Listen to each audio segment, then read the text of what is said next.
हम कैसे पता करें कि हमारी कार की सर्विसिंग होने का टाइम हो गया है? कुछ कार्स में तो प्रॉपर सर्विस रिमाइंडर आते हैं। जो टाइम ड्यूरेशन होता है वो 6 to 7 मंथ्स होता है। इवन जो पिकअप है वो भी स्लो होते लग जाएगी कार की। जैसे कन्वेंशनल ऑयल होता है, सिंथेटिक ऑयल होता है, तो क्या डिफरेंस है इसमें? तो depending on the running condition of your car cluster होता है, उसमें सारी वार्निंग लाइट्स आने लग जाती हैं कि आप जितनी जल्दी हो सके उन टायर्स को रिप्लेस करवा ले, जैसे ही वो आपको नोटिफाई करे।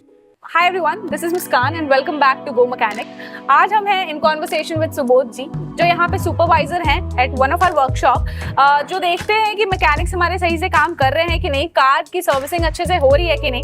तो आप इन्हें हमारा कार एक्सपर्ट भी कह सकते हैं। इसलिए हमने सोचा कि कुछ क्वेश्चन जो हमारे व्यूअर्स ने हमें भेजे थे, जो बड़े बेसिक क्वेश्चन है जो हर कार ओनर्स के होते ही हैं, तो उन क्वेश्चन का आंसर हम इनसे पूछेंगे और ये करने के लिए सबसे बेस्ट जगह मुझे वर्कशॉप ही लगी। So that's why we are here. तो पहला क्वेश्चन सुबोध जी हमारा ये है कि कार मेंटेनेंस टिप्स आप हमें दे दीजिए कुछ। बेसिकली जो मोस्ट इंपॉर्टेंट होते हैं उसमें आपका इंजन ऑयल, इसके अलावा आपका टायर प्रेशर, इसके अलावा जो कूलेंट और फिल्टर्स होते हैं, ये मोस्ट इंपॉर्टेंट होते हैं। ओके, सो ये जो बेसिक चीज़ें हैं ये होनी ही चाहिए, मतलब मेंटेनेंस टिप्स हमारी कार के लिए।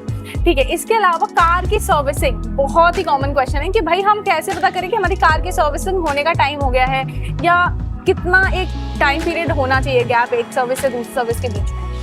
देखिए, कुछ कार्स में तो प्रॉपर सर्विस रिमाइंडर आते हैं। अदरवाइज जो रेगुलर कार्स होती हैं उनके लिए जो टाइम ड्यूरेशन होता है वो 6 to 7 मंथ्स होता है मिनिमम। और इसके अलावा जो हमारा अगर रनिंग टाइम देखा जाए तो अराउंड 5 to 7,000 किलोमीटर होता है। अच्छा, सो अगला क्वेश्चन मेरा ये है, क्या टाइम ड्यूरेशन होना चाहिए? कब हमें पता चलता है कि अब टाइम आ गया है ऑयल और फ्लूइड्स का चेंज करने का?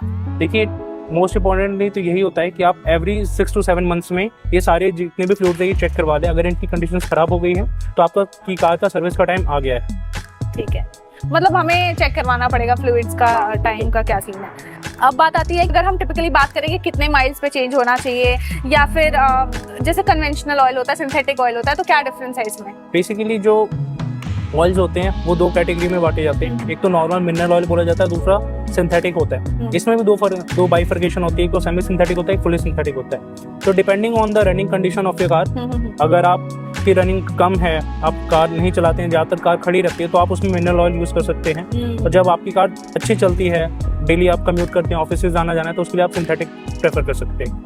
ओके। तो आपने जैसे मुझे बताया कि एक टिपिकल टाइम होता है कि इतने ड्यूरेशन के बाद कार ऑयल चेंज करा लेना चाहिए, लेकिन क्या साइंस हैं? जैसे मान लीजिए कि कई बार ऐसा होता है कि कुछ कार अपने आप ही हमें इशारा देने लगती है कि नहीं भाई अब तो टाइम आ गया, कार ऑयल चेंज कर लो, तो वो क्या इशारे हैं कार के? देखा जाए तो इसमें 2-3 तरीके होते हैं। पहला जो सबसे कॉमन होता है वो ये होता है कि जो आपका इंस्ट्रूमेंट क्लस्टर होता है उसमें सारी वार्निंग लाइट्स आने लग जाती हैं, इंजन ऑयल चेंज की, ओवर हीटिंग की। उसी तरीके से अगर आपकी कार का ब्रेक ऑयल कम हो रहा हो तो उसकी भी लाइट आने लग जाती है। और ड्यूरिंग द टाइम अगर आप काफ़ी अच्छे एक्सपीरियंस रखते हैं ड्राइविंग की, तो फिर आपको परफॉर्मेंस वाइज भी पता चल जाएगा, आवाज आने लगेगी कार से, आपको पता चल जाएगा, नॉइजेस आने लग जाएंगी, और इवन जो पिकअप है वो भी स्लो होते लग जाएगी कार की। तो ये चीज़ें रिक्वायरमेंट्स होती हैं, ये इशारे होते हैं कि आपको कार सर्विस की जरूरत है।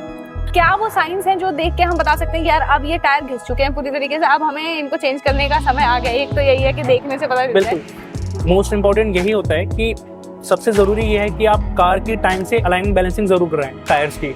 उससे ये होगा कि आप जब भी जाएंगे वहाँ पे एक्सपर्ट्स रहते हैं, वो आपको बताएंगे कि ये जो टायर है अब ज़्यादा नहीं चल पाएगा, आपको पैटर्न अब इसको चेंज कराना पड़ेगा।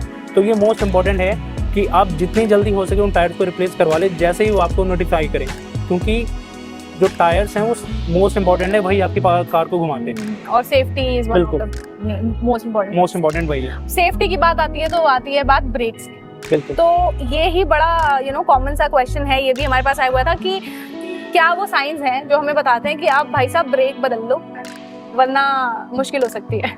देखिए, मोस्ट इम्पॉर्टेंट ये होता है कि अगर आप ब्रेक अप्लाई कर रहे हो और कोई स्क्रीचिंग नॉइस आ रही है या कोई ऐसी अनप्लीजेंट साउंड आ रही है जो आपको परेशान कर रही है, एक तो सबसे पहले ये है, क्योंकि देयर आर इंडिकेटर्स कि जब आप ब्रेक अप्लाई करेंगे अगर वो वियर आउट हो चुके हैं तो फिर उसमें नॉइस आना ये लाजमी बात है।